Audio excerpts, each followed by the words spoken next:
for the second time today. It is raining right now, and the racetrack here at RedBud. It is MX2 and Open. Who will it be that grabs that all-important foxhole shot? USA leading the way at the moment in the general classification, but Justin Cooper is going to be over on the inside there. Chase Sexton a little bit further down for the USA. And will they have all the small bikes in? Well, Anstey gets a good start from the inside for GB, or is it Tommy Searle? Actually, Searle goes down. So GB and Ferrandis in there as well, 15. And the German in there is the Italian, Mattia Guadagnini, who leads the way for Italy. But for America, this is the race that they've wanted to see. You got Jet Lawrence, who's the lights 250 champion, and the runner-up in 450 to Eli Tomac, Chase Sexton. So now we have a race on our hands. We got Italian out front with America and Australia second and third. Yeah, Guadagnini leads the way from Chase Sexton now. He's already found his way past Jet Lawrence. But look at that, Australia third and fifth. And Cooper in there as well. So a good tactic to have your MX2 rider at the inside if you're the United States, and also Hunter Lawrence getting a good jump from there as well. But perfect track conditions at the moment. Yeah, but as you can see, the rain is coming down hard. It's going to get better, then it's going to get worse. Right now, it's going to get a little bit lighter, but right now we see Chase Sexton looking to the inside. Yeah, Sexton menacing there in second position, but he's being harassed by Jet Lawrence already. Two teammates from the same team, but on the 250 and 450 in the USA. This time they're riding on the same class, but for personal pride, country pride, national pride. But it's the Italian Guadagnini, Italy, the defending champions, don't forget. And he was in a rookie year last year when he helped Team Italy to win it. But the rain falls down. Sexton there in the second position on the 103. And the green and gold of Australia, Jet Lawrence, on his big 450 bike debut this weekend. He is there in third place. Well, I talked to Lucas Martel, who is Jet's manager, and he says Jet was immediately comfortable on that 450. Fourth position, Justin Cooper, and then Hunter Lawrence was, but has Hunter Lawrence disappeared? We'll soon find out as they make their way back into view as Guadagnini goes to the inside. Sexton will not be able to triple up the hill, and Guadagnini makes sure of that. Quick pull of the roll-off set. Oh, Hunter Lawrence, Jet Lawrence casing the triple at the top of the hill. We have lost his brother, Hunter Lawrence. He's down in 19th place at the moment, so... But he tipped over somewhere, but we don't know where on the track. But that is disastrous at the moment, that if he doesn't really improve on that position, he's going to need to throw away that race going into the final race. Well, Paul, let's be honest. When I raced in 1987, way back in the day, when I got in front of Keith Vanderven, I made sure that I went slow enough to fill his goggles full, fill his helmet full, try to fill his radiator. So there's some tactics, and that's why you see the Italians out front and Chase Sexton and also Jet Lawrence having to pull tear-offs, and they got to make sure that they keep as much mud out of the radiators as possible. Remember, you can drop your worst score at the end of the third race of the day. Until then, we do count all the scores and all the classifications. But as it stands right now, USA on 20, Australia on 42. Here's what happened to Hunter Lawrence a moment ago. Did he just tip over? Was it a fall? He was in about fourth place. There he is. Uphill into the next left-hander. Eye touched with maybe Cooper. So I think him and Justin Cooper tagged. Lawrence goes down, and he's now currently in 18th place. Well, that was a situation where you got to be aggressive. And Hunter went to the outside, squared it, come across. Cooper was on the inside. As he went for it, he just missed it, clipped Cooper's back wheel, and down he goes. So a very, very costly mistake. It's one thing to fall later in the motor, lose 1 or 2 spots, but on these opening laps, you lose 10 to 15. After the first round of action, which was MXGP and MX2 riders, Team Italy were down in 6th position. They've improved to 4th all of a sudden on 54. That's still a pretty big number, but they'll be looking to throw away their worst result at the end of it, as will everybody else. But still looking good for the USA at the moment, with Chase Sexton there in second, Jet Lawrence there in third place for Team Australia, 1:15. Just behind them, we've got Justin Cooper of America, Ruben Fernandez of Spain, Hardy Munoz, the second MX2 rider, in 6th place. After Justin Cooper, then we've got Calvin Villana and Harry Kulas, Marvin Muscan, Freddie Noren, Lorenzo Locurcio, as the track with this rain will continue to get deeper. And on some of the places on the racetrack where it's hard underneath will start to polish up and get very, very slick. So it's going to be an interesting 25.5 minutes plus 2 laps from here, Rick. Well, and we've seen how the paddle tire has evolved and everybody's running it, so it's a huge advantage. But when you break through the mud and through the soft dirt, you get to that hard spot, it becomes very sketchy and hard to hold on to. Justin Cooper on screen here, 102 from the United States of America. He is in 4th position. In the earlier broadcast, I alluded to the fact that Normally you have weaker riders, not the weakest, but weaker riders overall in this class. And that is good for the MX2 riders, and we saw that a moment ago with Cooper there in 4th. Hunter Lawrence was up there in 5th, and Hardy Munoz in 7th place. These guys didn't get a look in too much into the top 10. But you got to imagine how perfect Cooper and also Hunter Lawrence's start was. Oh, Kai de Wolf from the Netherlands is down. So where was he? He was in 20th place anyway, but that's on the final corner. Yes. So Kai de Wolf going down, and that is going to be costly for the Netherlands, who were victorious here in 2018. Well, back to finish that thought, how on point were the two lights or MX2 riders to be that far up front? It was one thing, you know what it was like running a 125 or a 250 against 500s, but these two riders pulled off impeccable starts to be up in the top 5. Unfortunately for Hunter Lawrence, he went down, but now Justin Cooper in a perfect spot. Just looking at our timing screen as we focus on Justin Cooper, who's being urged on by the fans here. Max Anstey and Tommy Searle down in 33rd and 34th, but looking good for Italy at the front of the race at the moment.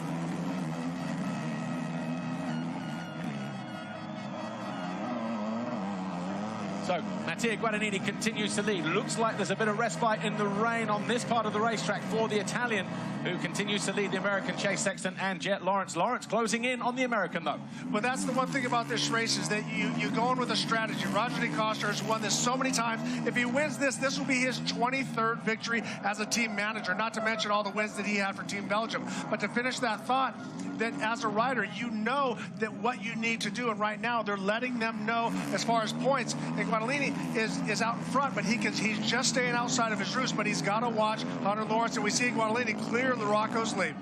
Yeah, and Jet Lawrence a moment ago looked like he was closing in, but as they came out of Talladega down through the left and then back on this side of the valley towards the rollers, that outside line approach that we saw quite heavy in the first race, costing him time, and that has allowed Lawrence Sexton to pull 1.5 seconds over the Australian. So, but it's Mattia Guadagnini who holds just over a 1.5 second advantage over Chase Sexton. Lawrence closing back in, though, just behind him. Guadagnini got a little bit bigger body, a little bit a taller rider, and I think if you use that to your advantage in the mud, it definitely helps. We see Chase Sexton, also another rider that's a little bit tall, but now watching Jet Lawrence, I think he's going to get faster as the race goes on. He hasn't been on the bike that much. I tell you what is interesting, Dylan Ferrandis, he fell at turn 1. He has pulled his way up to 11th place.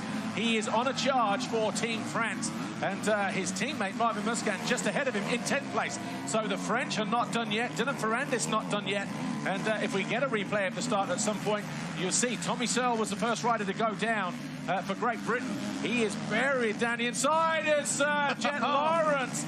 Knacks his way into that bottom corner, turn 7. Somehow managed to keep it up on 2 wheels. A great save, Paul. You were looking at scoring and timing at the time. He lost the front wheel, caught it, went back the other way, jumped another line. Then when he dabbed his foot, threw it over the other side, looked like Jeremy McGrath in the 90s. I was talking to his dad on Friday, and he said, the advice I've given to Jet is, as it's his first time on a 450, if you feel that you are arms and legs all over it, you're overdoing it. Go back to a pace that you are able to work with. So, obviously, I'm not sure if he's on the limit there or not.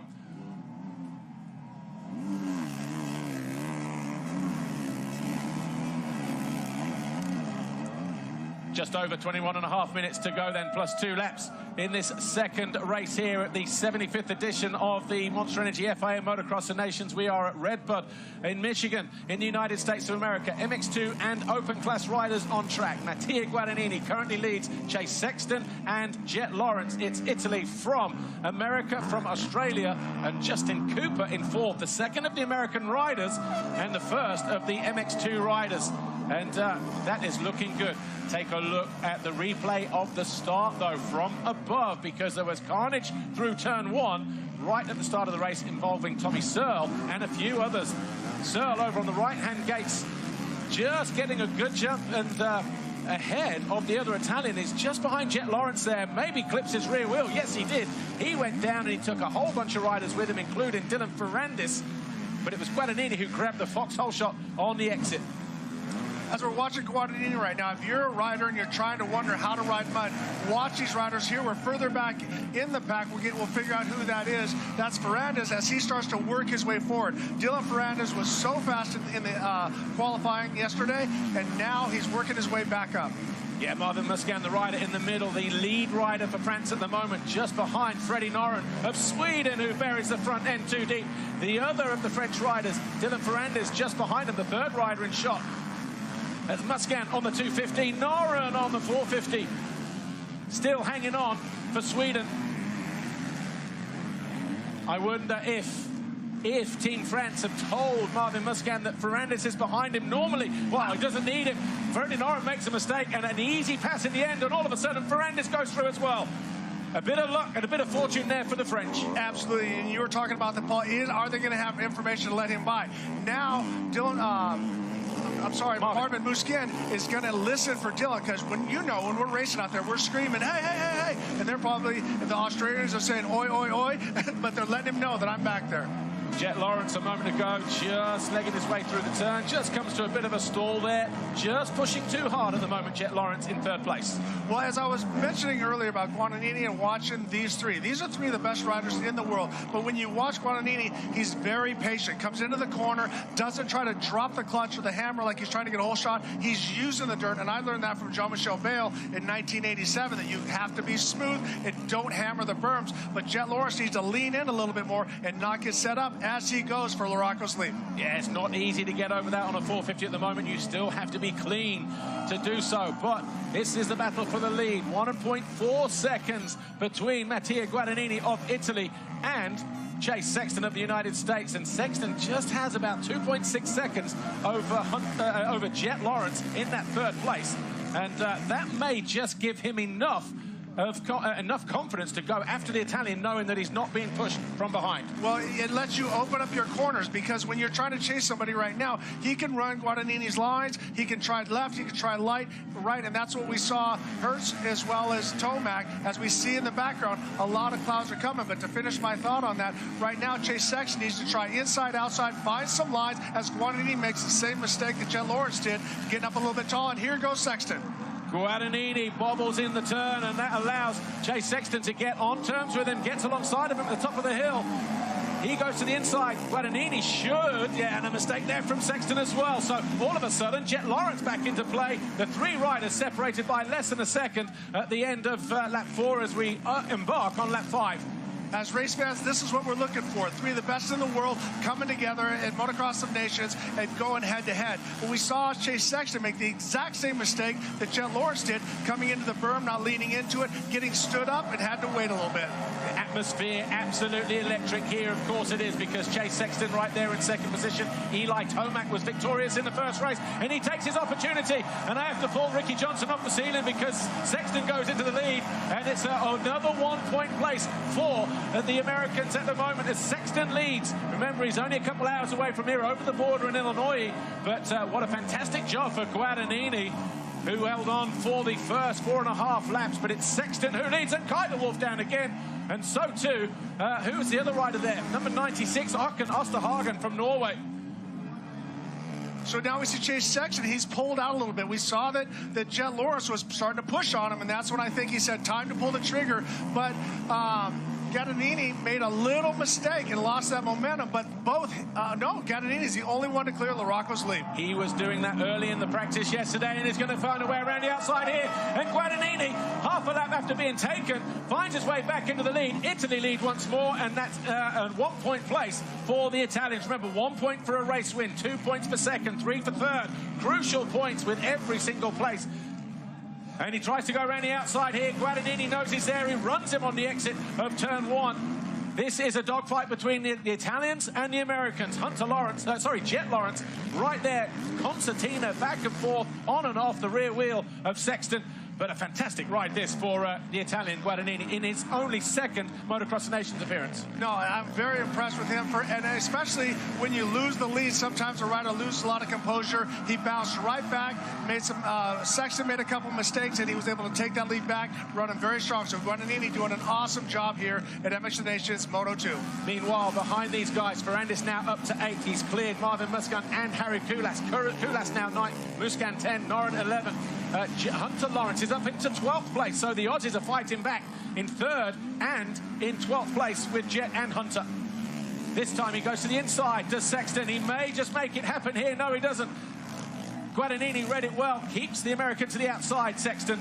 And this is where I think that you need to rough a guy up a little bit. And a physical game is part of the race. Now, I'm not saying take him out or hammer him or try to hurt him, but when you run a physical race, it changes the way a rider rides. And Guadagnini seems so confident that he just moves right over in front of Sexton. But talking about roughing up, I think that's what Hunter Lawrence tried to do to Justin Cooper, knowing that they were so close in the overall general classification. It came off worse for him. He took the risk. Cooper stayed up, Hunter went down. Yeah, exactly. You have to be in position. You got to take control, and that's where it also says, you know, my friend Chris Brennan from Jiu-Jitsu says, position before you try to submit somebody. So you got to make sure you're in the right place if you're going to be aggressive, or you're just going to go down, especially in these runs. When we look at the overall classification at the moment and the top three closing up here, in fact, we'll do the general at the moment, but with 14.5 to go, this one is going to go all the way down to the wire.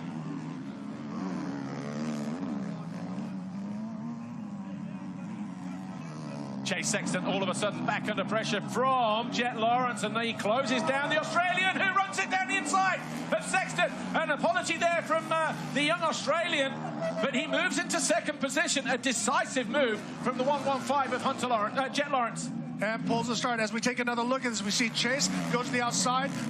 Jet shoots it in, slides out, not looking at him, looks at him, kind of like, sorry about that, buddy. We got to be under the same tent after this race. So not a dirty move, but he was a very aggressive move. And now let's see what happens between Guadagnini and Lawrence. With Jet Lawrence now behind Guadagnini, a fresh pair of eyes, because Sexton has been there for the last 6 laps. Couldn't find a way past the Italian. He did, but it was brief. The Italian fought back Guadagnini. This time around, though, Jet Lawrence, he's been able to watch where those two have been better or worse than him, and he's going to be utilizing that information. He's going to cut to the inside here, and will it be an easy pass for Jet Lawrence, yes or no? When he gets onto the rear wheel, he tried to be aggressive there, but he just ran into some deep stuff through the mid-turn, and it's Guadagnini who continues to lead the way. I think you're going to see Jet Lawrence go for a move as quick as possible, because he's been eating roos from Chase Sexton, and he wants to get in clean air and start to throw some dirt in Guadagnini's helmet as well. A mistake at the bottom of the hill there for Guadagnini, allowed Lawrence to get up on the run at the inside of Guadagnini, but Guadagnini kept him back there in second place. As Lawrence comes back for more, jumping long into the turn, very reminiscent of his Dutch skills from his time in Europe. He's all of a sudden found some speed, and he charges down the inside, takes the lead away from Guadagnini. It's Australia and Jet Lawrence who lead in race 2. And this is what I was talking about. Make the definitive alpha male pass. He squared him off, went to the inside, and gave Guadagnini no choice but to let off. So 12.5 to go. Chase Sexton just losing a little bit of time here at the moment, but he will regroup, I'm sure, in the next few laps. So Jet Lawrence, your new race leader, with just over 12 minutes plus 2 to go. He found his way past Mattia Guadagnini a moment ago, and Chase Sexton just down there in the background in third. But Jet Lawrence at the end of lap 7, a leader for the first time. It's also Jet Lawrence's first ever Motocross of Nations event. He's normally a 250 rider, just like Jago Hertz in the MXGP category, stepping up from a 250 to a 450 and having a fantastic big bike debut. Well, when I watched the bikes yesterday, the Team Honda boys between Jet Lawrence and Chase Sexton, they look more comfortable. They're cornering more comfortable. They've made some small adjustments to those bikes. Those two guys look very, very strong out on the track. But it was Jet Lawrence who made some very alpha male moves on both Chase Sexton to move into second, and also Guadagnini into the lead. I tell you what, there's a guy on the charge, and it is Dylan Ferrandis. Here's a replay of the pass a moment ago. Jet Lawrence down the inside. He was decisive, took the line away from Mattia Guadagnini. That's all it took for the Australian to take over the lead. Dylan Ferrandis, meanwhile, up to 7th with the fastest lap of the race. Turns our timing screen purple with a 2:12. Jet Lawrence, who just put in his fastest lap of the race last time around, a 2:15, as Jari Haavisto of Finland goes down. Well, and what is that going to do with these later rounds? Because obviously Ferrandis won yesterday's qualifying race, but now he's come from so far back to work his way up to 7th. But look at the lap times of Dylan Ferrandis The next guy ahead of him, Calvin Verlander, 2:20. There's 8 seconds there. He was only 1.3 behind him. So Ferrandis is going to be on the charge, picking off positions. And here he is, down the inside of Verlander. The Dutchman to the outside, Ferrandis to the inside.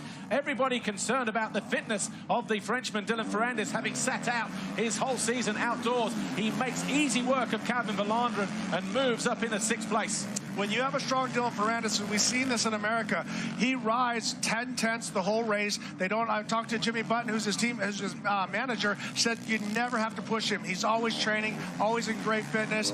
Something about him, he is vegan, and that sometimes gives you a slower burn. Calvin Verlander without goggles, maybe just having some visibility issues. Maybe that's also a reason why Ferrandis was able to close down so fast. But 8 seconds in 1 lap. He was also 4 seconds quicker than Ruben Fernandez. Dylan Ferrandis is not done yet, even with 10 minutes to go. And now we see Jet Lawrence working towards lappers, and some of the guys are doing their best to race, but he's trying to get out of the way. Hunter Lawrence. I'm sorry, I said yes. Yeah. So Hunter Lawrence finds his way past Marvin Musquin. So as one French rider advances, the other one falls a position behind, and he is gaining ground as well, possibly trying to follow Ferrandis. Ferrandis through. He is in 10th place now, Hunter Lawrence. So he is on a charge. Hardy Munoz just ahead of him is going to do him through the wave section. Hunter Lawrence is on an absolute flyer here. 2 positions in the 2 corners, and he goes down, throws it away. Hunter Lawrence has to do it all again. Unlucky there, but look how deep the turn is. He tried to get it in there. Liam Evans goes through, so too does Simon Langenfelder. Hunter Lawrence just pushing too hard for the conditions. All that work right there, went down, worked his way back, was doing so well, but that energy, that is like 100% like doing a deadlift, trying to get that bike out of the mud, then trying to get it started. You're holding your breath, so much anticipation. Watch as he comes to the outside, digs the front wheel, pushes it over the top of the berm, and down goes Hunter Lawrence. Marvin Musquin going past Hunter Lawrence, rubbing his hands with delight, thinking this podium is between 3 nations, maybe America, Australia, and France. If you're just going to give me some points there, my friend, I'll take them. Exactly, but now as we look, America with 17 points, Australia 10 points back with 27 at this point. The race is not over. We have a lot of racing to do, but America is sitting very strong at this moment. Well, if you look at the 4 scores at the moment, with America on 17, they have a 9th place to throw away, so that would leave them with 8 points at the moment. Australia on 27, they throw away 13 points, so they're going to be on 14. Yeah, but it's still anybody's race. Anything can happen when you have mud, and you have all of this. As you can see how everybody is dark brown and their number plates are caked. They have to try to keep that mud out of the radiators, because these things, if they don't have air flowing, they're going to overheat. Yeah, in real time, it looks like a 10-point advantage by the USA over Australia, but when you throw that 9th and that 13th away, Australia have a bigger score to throw away. There's really only going to be 2 or 3 points in it at this stage. So still, every point crucial and everything to play for. Here's Jet Lawrence. Lawrence, your race leader. But everyone was saying from America that Cooper was possibly the weak link, you know, because those guys did so well. But look at that. He is sitting right behind Chase Sexton on the 250. So unbelievable job. He won his qualifying race as we see Jet Lawrence trying to work his way and get away from everybody. Jet Lawrence coming out of that final left-hander there a moment ago. This corner here, he almost got unseated as he got on the gas. The thing dug in and kicked back around. Mattia Guadagnini, though, still hanging on to 2nd position here. Rider number 3, they're approaching back markers. Chase Sexton all over the back of him, number 103. And this is going to be a duel right the way down to the wire as well between the Italian and the American. Guillaume Perez, the MX2 rider for Spain, he's in 28th place. He is about to get lapped. He pulls over, lets the battle go through, and then he drops in just ahead of Sexton. Wasn't his fault entirely, I don't think. He was either that or stop in the corner. Well, I was listening to you and Jason Thomas, and Jason was saying that sometimes you have a hard time getting out of the way as we watch Chase Sexton looking up the inside. Yeah, Sexton tried to get alongside, but he was always fighting a losing battle, and now he goes to the outside line here. Can he commit a mistake from Guadagnini on the way in? Can Sexton cut back out of the turn? Yes, he can, and it's bar to bar as they charge down into turn 7. This time, Sexton has moved into 2nd position. Another vital point for the USA. Exactly. That's the thing. You want to try to stay there, and as I said, add some mud to Guadagnini's face and get him on the same level. You can see how clean Guadagnini is. He hasn't had to sit and ride on somebody's back wheel yet. 6 minutes plus 2 laps to go. Jet Lawrence 6 seconds clear of Chase Sexton, who's now in a second. Mattia Guadagnini holding up the flag for the Italians in third place. Where is his teammate Andrea Adamo? He is in 15th position at the moment as the sixth best MX2 rider.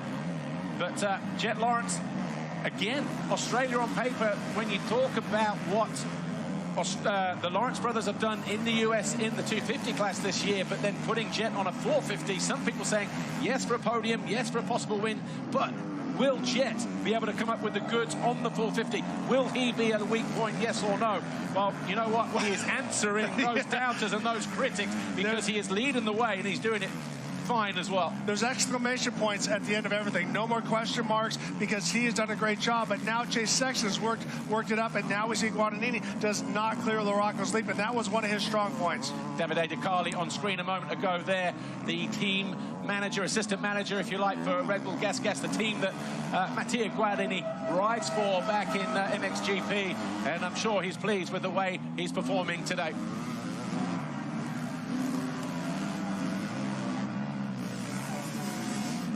Mattia Guadagnini then, he upheld the honour for the Italians last year. It was him that got Italy over the line for the most part. Two good, solid rides, although it was Alessandro Lupino's final race result that did get them there in the end for the Italians to win on home soil. And the only medal, the only trophy that Tony Cairoli had never won as a professional. 9 world titles, yes, but a Motocross of Nations, no. This guy coming into the goggle lane for Goggles, the rider that just went out of shot there a moment ago.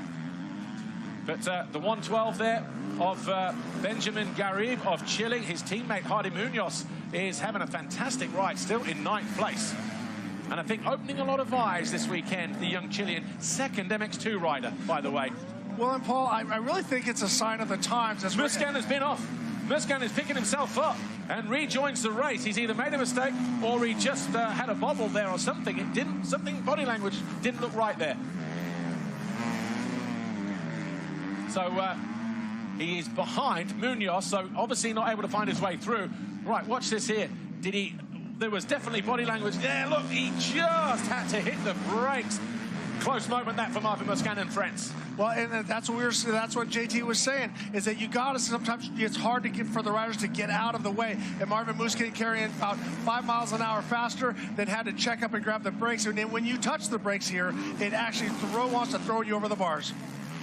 Marvin Musquin tries to get back down the inside of the Chilean Hardy Munoz, and this time he gets alongside, but will the Chilean give him the room he needs? Yes, he does, but it's still a long way to go around. But Musquin, a former 2-time MX2 world champion, of course, finds his way up another position. He becomes the second best MX2 rider as he moves into 9th place. Well, Munoz obviously with a great start, working, now he's just got pushed back 1 spot, so he's in 10th position, but an unbelievable job for another lights rider. Meanwhile, 11 laps complete, a 2:16.5 for Jet Lawrence, our race leader. We're waiting for Chase Sexton to come over the line. The gap now 13.2 as Sexton posts a 2:18. He is 4.3 seconds clear of Guadagnini. Justin Cooper still there in 4th, and Cooper 2:18.1, knocking on the door for Guadagnini in 3rd, who put in a 2:20. So all eyes will be on the battle for 3rd place between the number 3 and the 102.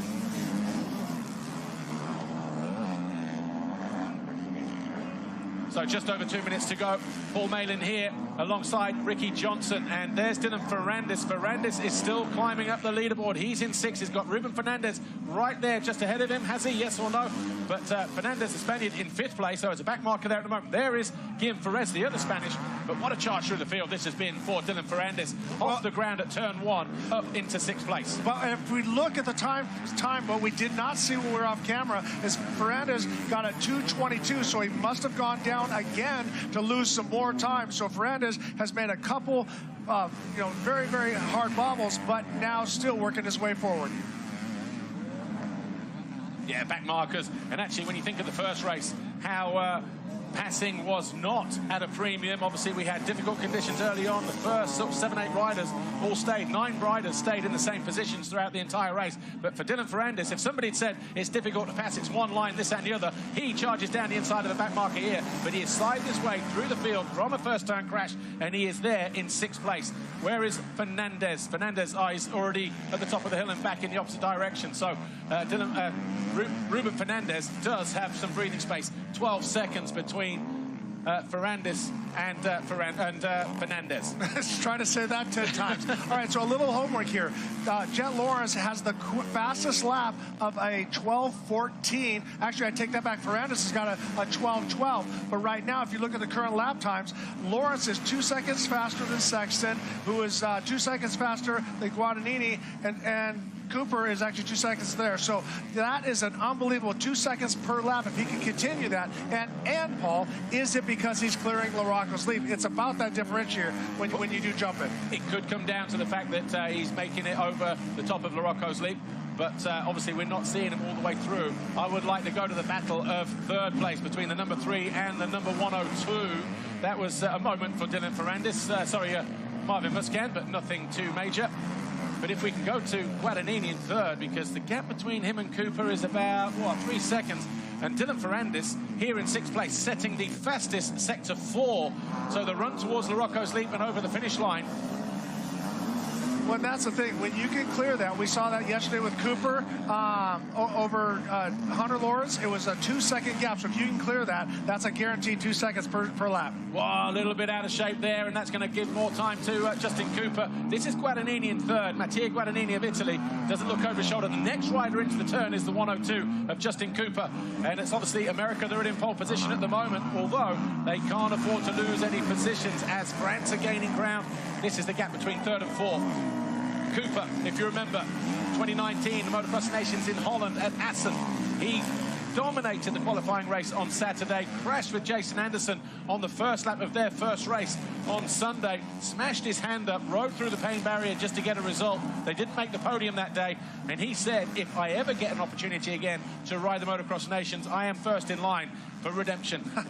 He's doing that. He will be in a very commanding position here if he can stay where he is, and Team USA, of course, because in his first race he was 9th, so he's going to have 11 points as an MX2, 13 points he'll have as an individual score.